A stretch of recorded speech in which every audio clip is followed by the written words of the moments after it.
Hi friends, welcome back to my channel. ಇವತ್ತು ನಾನು ಅರ್ಜೆಂಟಿಗೆ ಟಮಾಟೆ ಸಾರು ಮಾಡಿದ್ದು ಹೆಂಗಂತ ತೋರಿಸ್ಕೊಡತ್ತೆ.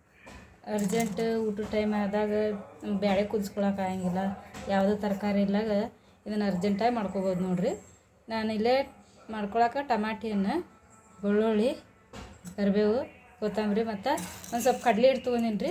ಇದನ್ನು ಹಚ್ಚಿ ಮಾಡೋದ್ರಿಂದ ಭಾಳ ರುಚಿ ಆಕತ್ರಿ ರೀ ಟಮಾಟೆ ಸಾರು. ಬರ್ರಿ ಹೆಂಗೆ ಮಾಡೋದಂತ ಮಾಡ್ಕೊಂಬರೋದು. ಬರ್ರಿ ಈಗ ಎಣ್ಣೆ ಹಾಕ್ಕೊಂಡು ಒಗ್ಗರಣೆ ಹಾಕ್ಕೊಂಡ್ರಿ.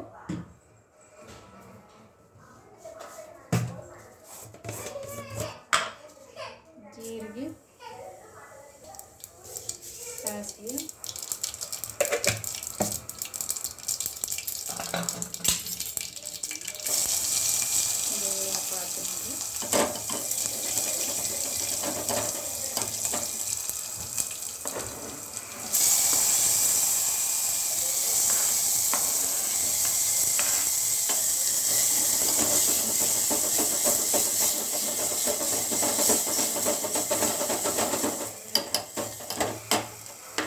ಟಮಾಟೆ ಸಾಫ್ಟ್ ಆಗೋ ಮಟ್ಟ ಇದು ಮಾಡ್ಕೊಳ್ತೀನಿ ನೋಡಿರಿ. ಇದು ಉಪ್ಪು ಹಾಕೊಳ್ತೀನಿ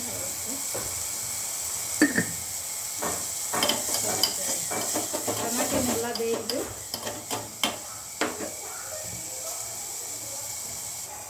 ಈಗ ನೋಡಿರಿ ಖಾರ ಹಾಕ್ಕೊತೀನಿ ರೀ. ಇದು ಮಸಾಲೆ ಖಾರ ರೀ, ನಮ್ಮ ಉತ್ತರ ಕರ್ನಾಟಕದ ಸ್ಪೆಷಲ್ ನೋಡಿರಿ ಇದು ಮಸಾಲೆ ಖಾರ. ಇನ್ನು ಹಾಕೋದ್ರಿಂದ ಮತ್ತು ಯಾವುದು ಮಸಾಲೆ ಹಾಕೋದು ಬೇಡ, ಇದೊಂದು ಖಾರ ಹಾಕಿಬಿಟ್ರೆ ಸಾರು ಅಲ್ಲಿ ಮಣ್ಗಂಡಕೈತಿ. ಅರಿಶಿನ ಪುಡಿ ಹಾಕೋತೀನಿ ನೋಡಿ.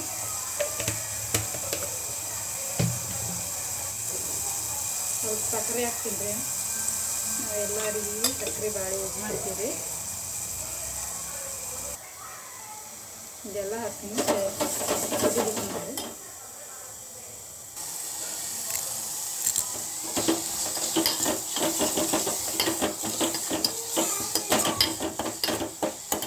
ಎಲ್ಲ ಸಾಫ್ಟ್ ಆಗುತ್ತೆ ನೋಡ್ರಿ ಇದೆಲ್ಲ.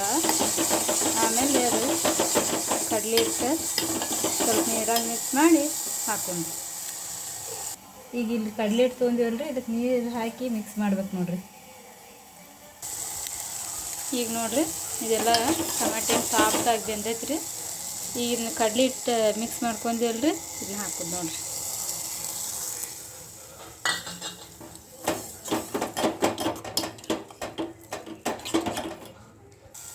ಹಾಕಿ ನೀರು ಹಾಕ್ಕೊಂಡ್ಬಿಡ್ಬೇಕು ನೋಡಿರಿ. ಕಡಲೆ ಹಿಟ್ಟು ಭಾಳ ಹಾಕ್ಬಾರ್ದು ರೀ, ಭಾಳ ಹಾಕಿರೋದು ಗಟ್ಟಿ ಆಗ್ಬಿಡ್ತೈತಿ ಸಾರು. ಈಗ ಲಾಸ್ಟಿಗೆ ಇಲ್ಲೇ ಕೊತ್ತಂಬರಿ ಹಾಕಾಕ್ತೀನಿ ನೋಡಿರಿ. ಕೊತ್ತಂಬರಿ ಹಾಕಿ ಕುದಿಸ್ಬೇಕು ನೋಡ್ರಿ. ಅದು